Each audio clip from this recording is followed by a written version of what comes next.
पढ़ने से पहले मैं आपको बता दूं कि महत्वपूर्ण बिंदुओं को मैं साथ साथ में अंडरलाइन कर रहा हूं ताकि उन बिंदुओं को आप अपनी उत्तर पुस्तिका में लिख सकें और याद कर सकें।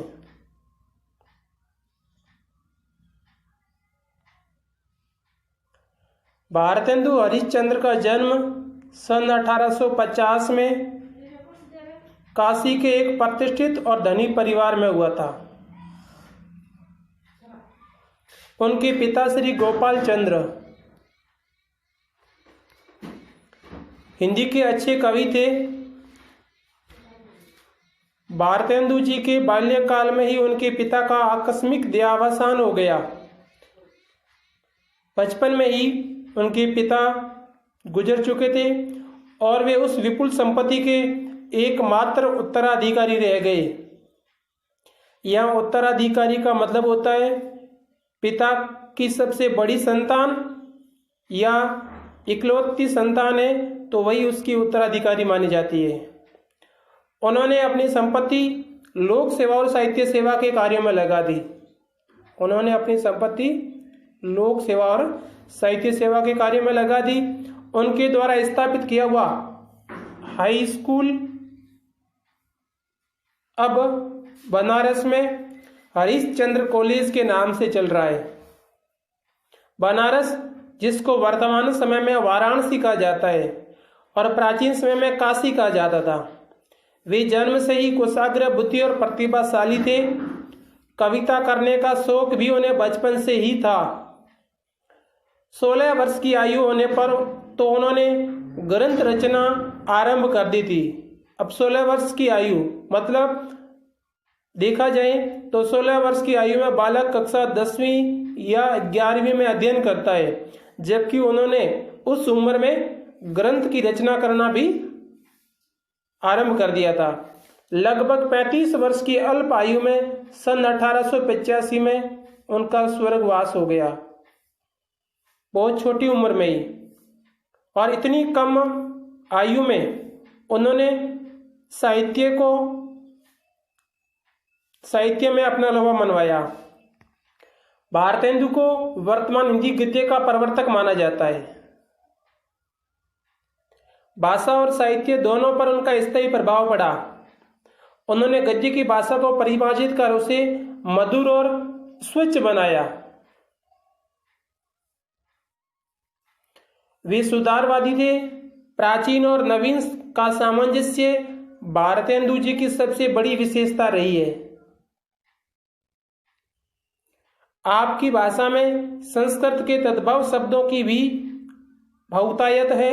लोकोक्तियों और मुहावरे के प्रयोग से उनकी भाषा में और भी ललित्य आ गया है। मतलब उन्होंने अपनी भाषा में लोकोक्तियों और मुहावरों का भी उचित प्रयोग किया है, जिससे भाषा प्रभावी बन सके, उसमें लालित्य पैदा हो।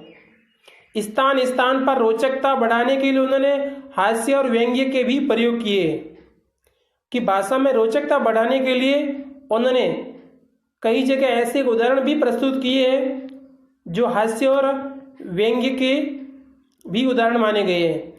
उनकी देश सेवा और साहित्य सेवा से प्रभावित हो उस युग की जनता ने उन्हें भारतेंदु की उपाधि से सुशोभित किया।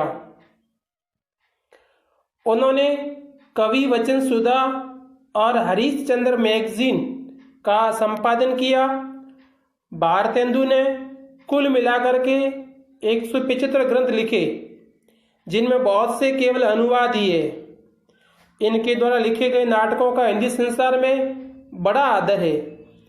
उनमें वैदिक हिंसा हिंसा नैमभवती, कर्पूर मंजरी, सत्य हरिश्चंद्र, चंद्रावली नाटिका, भारत दुर्दशा, अंधेर नगरी, नील देवी और मुद्रा राक्षस आदि बहुत प्रसिद्ध है। ये था लेखक का जीवन परिचय। अब है पाठ परिचय। यहाँ जो निबंध प्रस्तुत किया गया है भारतेंदु हरिश्चंद्र द्वारा, वह निबंध उनकी विनोद प्रिय प्रवृत्ति का प्रतिनिधि उदाहरण है। इसमें उन्होंने तत्कालीन समाज का एक व्यंग्यपूर्ण चित्र अपनी हास्य व्यंग्यात्मक शैली में प्रस्तुत किया है। संसार में प्रत्येक मनुष्य अपने यश के लिए क्या क्या प्रयत्न करता है, मतलब इस संसार में व्यक्ति यश प्राप्त करने के लिए समाज में, देश में कई तरीके के प्रयत्न करता है, जिसमें वह समाज सेवा भी करता है। यदि वह धन संपत्ति से परिपूर्ण है तो सामाजिक या ऐतिहासिक इमारतों का भी निर्माण करता है, जिसके द्वारा आने वाली पीढ़ियां उसका नाम याद रखें और वे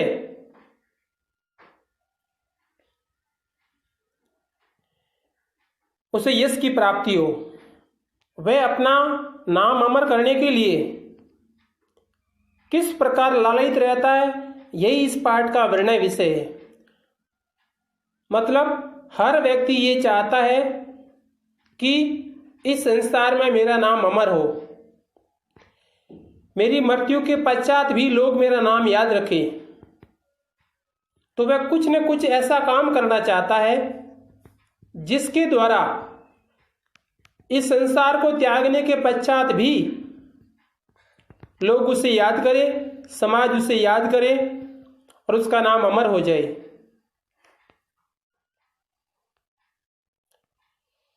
समाज धर्मांधता, स्वार्थपरता तथा अंग्रेजी शासन की अत्याचारपूर्ण नीति से किस प्रकार जर्जरित हो गया था।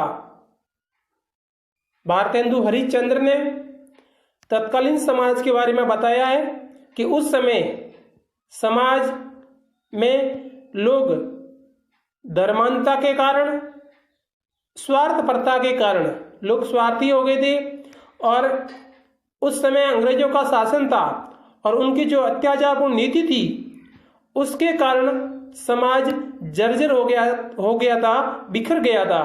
तथा शिक्षा के पवित्र क्षेत्र में भी लोग क्या सोचते थे, इन बातों का व्यंग्यमय चित्र यहाँ भारतेंदु हरिश्चंद्र जी ने प्रस्तुत किया है। ये था पाठ परिचय। आज के इस भारतेंदु हरिश्चंद्र के जीवन परिचय और एक अद्भुत अपूर्व स्वप्न पाठ के पाठ परिचय से संबंधित कुछ प्रश्नोत्तर गृह कार्य के रूप में मैं आपको दे रहा हूं।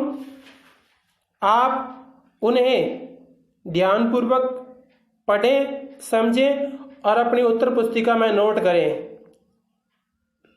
यह है आपके आज के इस टॉपिक के गृह कार्य के प्रश्नोत्तर। पहला प्रश्न है, भारतेंदु हरिश्चंद्र का जन्म कब हुआ था।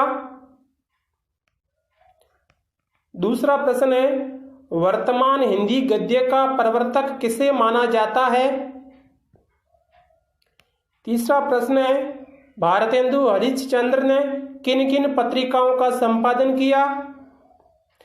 चौथा प्रश्न है, भारतेंदु हरिश्चंद्र द्वारा लिखित प्रसिद्ध नाटक कौन कौन से हैं।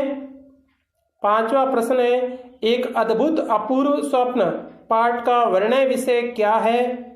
और छठा व अंतिम क्वेश्चन है, एक अद्भुत अपूर्व स्वप्न पाठ में किन किन बातों का व्यंग्यमय चित्र प्रस्तुत किया गया है।